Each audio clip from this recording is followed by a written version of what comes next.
Welcome back to another video. Today we will be sharing with you the best and safest way to clean your iPhone. Starting off with what you will need. For your iPhone screen, you can either use an alcohol wipe, a microfiber cloth, or any of the other listed wipes. Some things we don't recommend that you use are products using bleach or hydrogen peroxide. We also don't recommend using wet substances to clean the charging port. Now you are ready to clean your iPhone. Starting off with your screen. We recommend to gently spray and wipe the exterior surfaces of your iPhone, both front and back. We don't recommend submerging your iPhone in any cleaning agents. Next is your charging port. Use tools that we listed off in the What You Need section of this video. Make sure to not jam tools or tweezers into the charging port when cleaning it.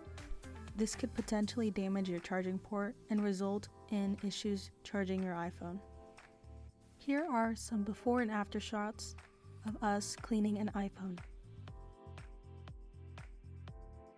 For more videos like this, make sure to follow us to stay up to date with our latest giveaways, deals, promotions, and so much more.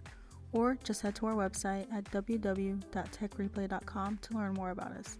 Thanks for watching.